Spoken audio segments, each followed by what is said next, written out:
আসসালামু আলাইকুম। সবাই কেমন আছেন? কমেন্টে জানাতে ভুলবেন না। আপনি কি জানেন পৃথিবীর সবচেয়ে পুষ্টিগুণসম্পন্ন সবজির তালিকায় শীর্ষে রয়েছে ওয়াটারক্রেস বা জলশাক?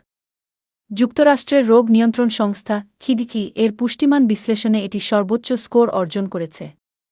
ছোট্ট এই সবজিতে রয়েছে প্রচুর ভিটামিন আ, খি ও খ, সঙ্গে ক্যালসিয়াম, আয়রন, পটাশিয়াম এবং শক্তিশালী অ্যান্টিঅক্সিডেন্ট। নিয়মিত খেলে রোগ প্রতিরোধ ক্ষমতা বাড়তে পারে, হাড় মজবুত রাখতে সাহায্য করে, চোখের স্বাস্থ্যের উন্নতি ঘটায় এবং ত্বকও থাকে সতেজ। শুধু তাই নয়, এতে ক্যালোরি খুবই কম, তাই ওজন নিয়ন্ত্রণেও এটি উপকারী। সালাদ, স্যুপ কিংবা রান্না সবভাবেই খাওয়া যায় এই অসাধারণ সবজি। তবে মনে রাখবেন, সুস্থ থাকার জন্য শুধু একটি সবজির উপর নির্ভর না করে বিভিন্ন ধরনের শাকসবজি খাওয়াই সবচেয়ে ভালো অভ্যাস। তাহলে বলুন তো, আপনি কি আগে কখনো ওয়াটারক্রেস বা জলশাকের নাম শুনেছেন? কমেন্টে আপনার মতামত জানাতে ভুলবেন না।